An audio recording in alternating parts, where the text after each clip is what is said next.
சக்திகளுக்கு முகமூடியாக திகழ்கிற பாரதிய ஜனதா கட்சியோடு உடன்பாடு வைத்துள்ள அந்த தேசிய ஜனநாயக கூட்டணியை வேட்பாளர்களை படுதோல்வியடைய செய்ய வேண்டும்.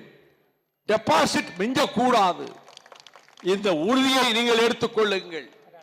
நம்முடைய எதிர்காலம் ஒளிமயமாக இருப்பதற்கு உங்கள் பிள்ளை செல்வங்கள் கல்வியிலே உயர்வு பெற்று தக்க வேலைவாய்ப்புகளை பெற்று வாழ்வில் உயர்வதற்கும் நம்முடைய சகோதரிகள், என் வணக்கத்துக்குரிய தாய்மார்கள், அவர்கள் கவலையின்றி தங்கள் வாழ்வை நடத்துவதற்கும் உங்களின் பாதுகாவலனாக, உங்கள் வீட்டுக்கு காவல்காரனாக, நம் தோட்டத்துக்கு காவல்காரனாக, நம்மை பாதுகாக்கின்றவராக திமுக கழகத்தின் தலைமையிலான கூட்டணி இருக்கிறது.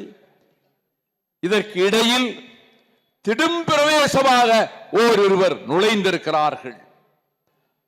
அவர்களை பற்றி தனிப்பட்ட முறையில் நான் விமர்சிக்க விரும்பவில்லை.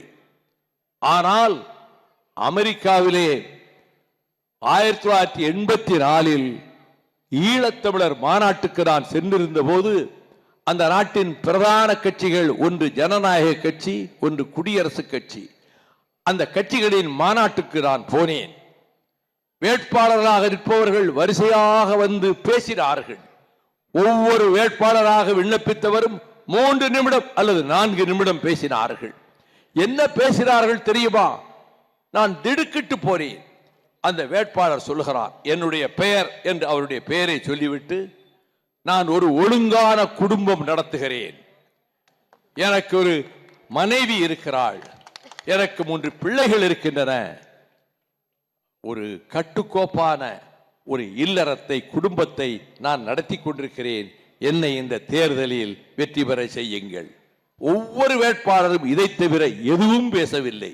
எந்த நாட்டில் யாரும் யாரோடும் கைகோர்க்கலாம், யாரும் யாரையும் காதலிக்கலாம், பந்தங்களே கிடையாது, இஷ்டத்துக்கு வாழலாம் என்று சொல்லக்கூடிய பெர்மிசிவ் சொசைட்டி இருக்கிற அமெரிக்காவில் எப்படி கண்டதே காட்சி கொண்டதே கோலம் என்று எப்படி வேண்டுமானாலும் வாழ்க்கை நடத்தலாம், ஆணும் பெண்ணும் என்று சொல்லக்கூடிய நாட்டில் நான் வேட்பாளராக, ஒரு எம்பியாக, ஒரு கவர்னராக அல்லது குடியரசுத் தலைவராக போட்டியிட விரும்புகிறேன் என்றால் எனக்கு ஒரு அடிப்படை தகுதி இருக்கிறது. நான் ஒழுங்கான இல்லற வாழ்க்கையை நடத்தி கொண்டிருக்கிறேன், நான் ஒழுங்கான குடும்ப வாழ்க்கையை நடத்தி கொண்டிருக்கிறேன். எங்கே பெர்மிசிவ் சொசைட்டி இருக்கிற அமெரிக்காவில் இந்த நாடு கற்பையும் மானத்தையும் உயிரினும் பெரிதாக கொண்டு ஆயிரக்கணக்கான ஆண்டுகளாக ஒழுக்கத்தை முன்னிறுத்தி வாழ்ந்து வருகிற சமூகம் இருக்கிற நாடு.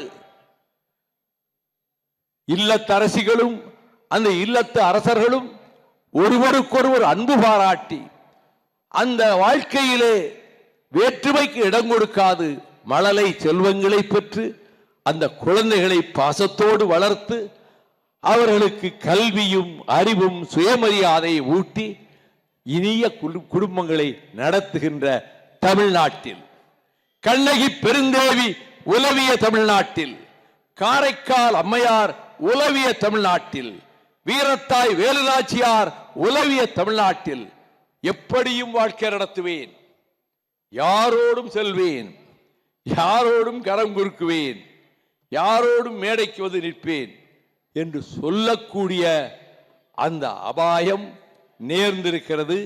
வீடுகள் இருக்கிற தாய்மார்களே, உங்களை பெறாமல் பெற்றெடுத்த ஒரு பிள்ளையை போல் கேட்கிறேன்.